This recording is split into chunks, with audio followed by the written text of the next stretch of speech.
Good morning. My name is Saini. I'm at the University of Canberra speaking with Michelle Grattan. Good morning, Michelle. Hello, Deep. Michelle, last week made me think a lot about my childhood and my cultural background, that is in India, where pilgrimage can be a big thing. If you are a young person still confused about which way to go, you'll go on a pilgrimage to seek enlightenment. Somewhere further down the line, you may go there to seek direction of some sort if you are at the crossroads. More mature people tend to start thinking of salvation and so on. And we saw our Prime Minister Scott Morrison go to the spiritual home of the Liberal Party in Albury. Was that also a sort of a pilgrimage? What was he seeking? And I'd like to hear your views on it.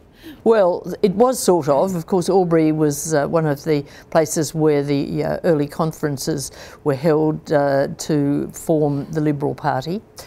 And the leaders of that party always go back to Robert Menzies, the founder of the party. And sometimes they argue over whether he was a conservative or a progressive. I think that what Scott Morrison wants to do is say that Menzies was, in founding the party, a unifying factor, a unifying person. And of course what he now needs to do as the new Prime Minister is unify a very warring party that's been through an extremely traumatic experience. So that's one of the reasons for that pilgrimage. So would you say that he might be looking for divine intervention considering the state of the Liberal Party? Well, many people noted that it was a sort of preacher-style speech that he gave. It was a speech about values, about who he is, what he regards as central, and so yes, he's quite a religious man. So we won't talk about the preacher-like speech or the pilgrimage anymore, but let's come back to some pragmatic aspects of the work he's been doing last week. That is, one of them was to dump the idea of lifting the retirement age to 70. It's a politically unpopular proposition, and he seemed to have taken a protective defensive measure by backtracking from it. What do you think of it? This came from the 2014 budget, that very unpopular budget with a lot of harsh measures, and most of them have bitten the dust one way or another. This was a hangover. I think it was actually quite a sound policy, given that we have an ageing population. People are living longer and healthier longer, and this would have been, in the long run, a way to save money. Nevertheless, Scott Morrison is very pragmatic, and he saw this as a sort of barnacle on the ship, so he got the scraper out and it's gone. Okay, that's good. Yeah, so there is pragmatism to the man as well as spirituality. Indeed. Now, staying with the pragmatic and staying with the need for some salvation, Julie Bishop spoke out last week, and she made some pretty damning statements about the state of politics in Australia. It has received international coverage. It is seen as, you know, in her mind, in her view, it was actually portrayed as the kind of the liberal women problem. She even invoked the idea of quotas to fix the problem. There is the issue of bullying, and she didn't give any specifics, but certainly she did say enough that tells us that there is a lot of problem inside the political circles. How serious is it in your way, and how seriously would Julie Bishop's comments be taken to make changes? I think these issues have become quite serious. It's as though the whole leadership coup and fracas has lifted the lid of problems that were there already simmering under the surface. And a number of the Liberal women have spoken out about the culture, about the bullying, and of course this question of the underrepresentation of women in the Liberal Party. Now, Julie Bishop coming out is a very important voice.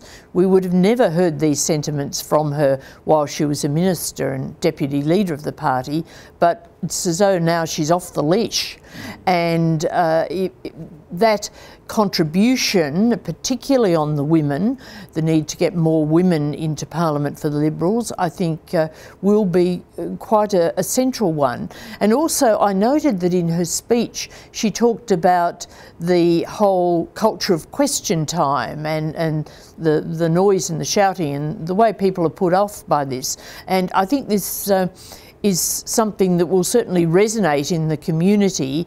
Whether it leads to a significant change of behaviour, I doubt, at least in question time. But on the bullying and intimidation front, I think that the Liberal Party is going to have to confront this, and it will be interesting to see next week when Parliament resumes whether the threats by at least one Liberal woman, not Julie Bishop but a backbencher, to name names actually are carried through. She did also say that what goes on in the politics would never be tolerated in any other workplace.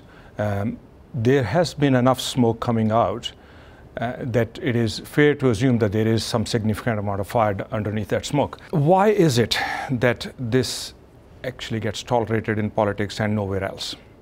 I don't understand this. I've often talked to MPs about the bad question time behaviour and said, well, you know, everyone in the community hates this. Why do you all do it? And they have no adequate explanation. It's as though they get into this atmosphere. They'll even say the atmosphere of the House just encourages everyone to behave in this sort of raucous, undisciplined manner. They feel the need to win the day, to score the point, but the cost to them is that people outside really say, what do these people think they're doing? And I noted that Julie Bishop made the point about the televising of Parliament and the way this all comes over. And I remember that Paul Keating always thought that televising wasn't a good idea, and he was a great performer in question time, but maybe he realised that what looked good there does not look good when you see it on television in your lounge room. We'll come back to that another day because I think there's a lot more to discuss there. But let's finish by just a brief discussion of what's happening with the fallout of Peter Dutton's au pair visa affair. How serious is it? What are the implications for Mr. Dutton himself? I think it is quite serious. The crux of the matter is whether he supplied visas against his officials' advice after representations from outside people that he was acquainted with. Now, this is before a Senate inquiry. There have been conflicting accounts by the former head of Australian Border Force and Peter Dutton about one of these incidents. The facts are very unclear, and I think that the opposition will make a meal of this when Parliament resumes next week. All right, we changed the Prime Minister, but as they say, more the things change, more they remain the same. Certainly the Parliament, yeah. as we'll probably see next week. Well, you have a nice weekend, and we'll talk again next week. Thanks a lot, Deep. Thank you, Michelle.